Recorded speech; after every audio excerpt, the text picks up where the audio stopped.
El nombre de la comunidad, Cancapchen, según algunas versiones, significa en lengua maya Pozo de Tierra Roja y se encuentra localizada en el municipio de José María Morelos, Quintana Roo.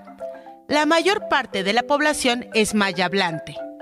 El principal sustento de sus habitantes es el trabajo del campo, cultivando maíz, frijol y calabazas.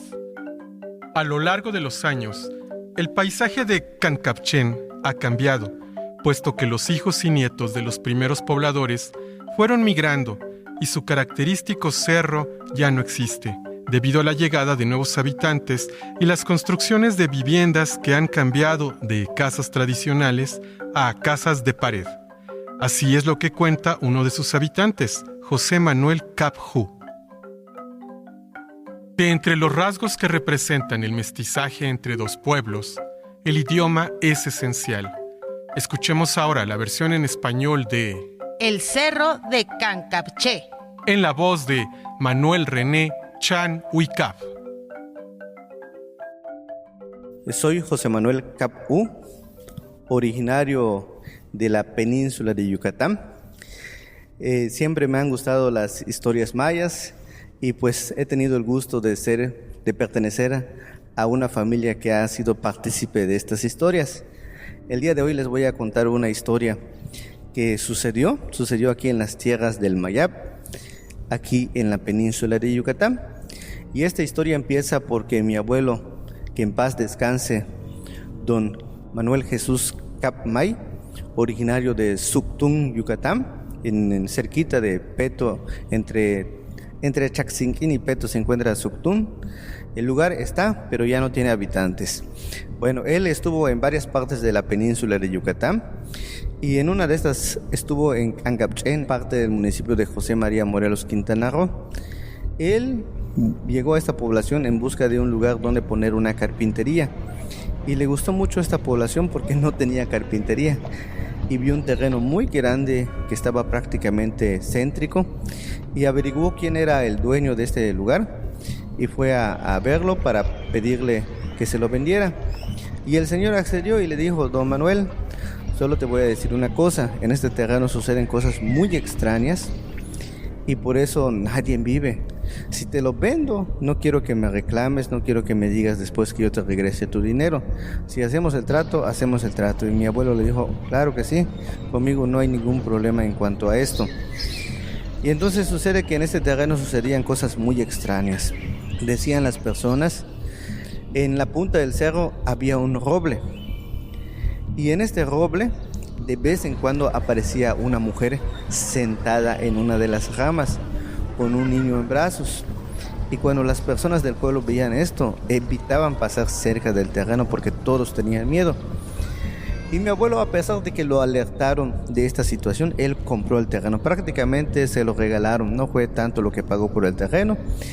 Entonces, un servidor, ahí tuve uso de razón. Yo realmente nací en Chaxinquín, Yucatán, aunque debí nacer en Cancapchen, porque mi mamá, al casarse con mi papá, prefirió quedarse con mi abuelo en Cancapchen, que mi abuelo en ese momento estaba solo en Cancapchen. Y mi mamá pues se aprendió a llevar muy bien con mi abuelo y le dijo a mi papá que mejor se quedaba con el abuelo en Cancapchen para poderlo ayudar porque estaba solo. Y mi papá aceptó. Mi mamá ya estaba embarazada y ya estaba gestándome en el vientre de mi madre. Resulta que poco antes de nacer pasaron mis tíos a Cancapchen a buscar a mi abuelo para llevarlo a la fiesta de Peto. Y mi abuelo le dijo: vamos, le dice a mi mamá, doña Erlinda Ujau. Y mi mamá le dijo no, pero mi abuelo insistió y se la llevaron. Nadie fue ese día a la fiesta porque mi mamá empezó con sus dolores. Yo ya venía en camino. Entonces, después de nacer, me vuelven a regresar a Cancapchen, aquí en José María Morelos, Quintana Roo. Y ahí fue donde yo tuve uso de razón. Bueno, yo tuve uso de razón en ese terreno. Me acuerdo que sucedían cosas muy extrañas. Nos aventaban piedras. Las piedras nunca nos daban, pero caían cerca de nosotros. Y ese era parte de lo cotidiano en aquel lugar. Otra cosa que sucedía que yo me acuerdo muy bien es que cuando estábamos cenando, en aquel tiempo nosotros nos dormíamos muy temprano. No pasaba de las 9 y ya estábamos durmiendo. Entonces de 7 a 8 era la cena, más o menos era ese el horario. Entonces a la hora de la cena, la cocina estaba debajo del cerro. Me acuerdo que estábamos cenando y de repente se escuchaban cómo rodaban las piedras desde la punta del cerro y se estrellaban en los bajareques de la casa. Y esto sucedía prácticamente todos los días durante la cena. Se escuchaba cómo rodaban las piedras. No eran piedras grandes, pero se escuchaba cómo venían rondando, así como si fuera una canica que venía brincando de piedra en piedra y se estrellaba contra los bajareques. Nadie tenía miedo porque sabíamos que eso era lo cotidiano. Era algo que de por sí era de ley, tenía que suceder. Entonces, en esos lugares, mi abuelo siempre dijo que todo lugar tiene dueño. Entonces, él hacía diversas ceremonias como el Lo, como el Hetzlum, para que esos lugares pues se sintieran respetados y pues no atacaran a las personas que vivían en él. Y así como esta situación sucedieron otras, cuando mi abuelo se tardaba un poco en hacer el Lo, sucedían otras situaciones extrañas.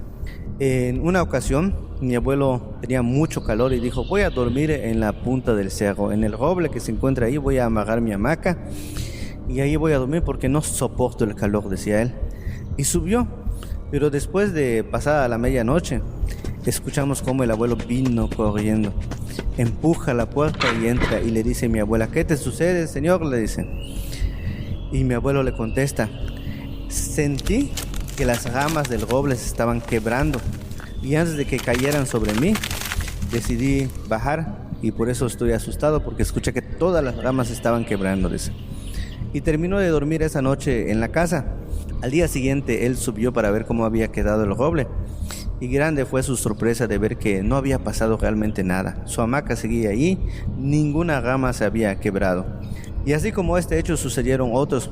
Cuando mi abuelo se tardaba en hacer las ceremonias mayas para que la tierra no nos atacara, como se puede decir, sucedieron otras, pero una que en particular recuerdo mucho fue cuando mis tíos ya eran grandes, iban a estudiar ya su licenciatura y en las vacaciones regresaban a Cancapchen.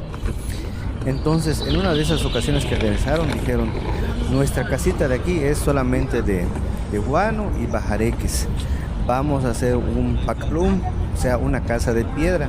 Si podemos, ya tenemos la fuerza, tenemos las herramientas, lo podemos hacer. Y entonces empezaron a sacar las piedras del cerro para hacer esta casa y la empezaron a hacer. Uno de estos días sucede de que encuentran un piso bien bonito y lo rompen. Al romperlo salieron vasijas antiguas. Estas vasijas las llevaron a la cocina porque para eso sirven. Platos, algunos vasos. Al día siguiente encontraron otro piso, lo vuelven a romper y esta vez en lugar de vasijas salió un esqueleto humano. Este esqueleto medía solamente de pies a cabeza 2 metros, es lo que ellos midieron. Y tenía algo que le brillaba en el pecho, pero cuando lo sacaron a la luz del sol, esto que brillaba en el pecho pues quedó hecho shish, quedó hecho pedacitos, quedó polvo. Y después de esto siguieron trabajando y encontraron otro piso. Lo rompen y en esta ocasión salió otro esqueleto, pero de menor tamaño, apenas pasaba el metro. Lo raro de este esqueleto es que tenía el cráneo muy grueso, como 3 veces el grosor de un cráneo normal. Entonces también sacaron este esqueleto y en ese momento uno de mis tíos empezó con su dolor de cabeza, dolor de ojos, con fiebre. Y mi abuelo dijo: pues detengan los trabajos, necesitan descansar, ya está muy cansado mi hijo, decía. Y se acostaron a dormir, pero mi tío que estaba enfermo seguía mal. Y mi abuelo soñó que un señor le ordenó, le dijo que si desea que su hijo no muera, todo lo que sacaron, absolutamente todo, debes volverlo a regresar. Si no regresas algo, por mínimo que sea, le dice, tu hijo no va a ver que se oscurezca este día que viene, le dice.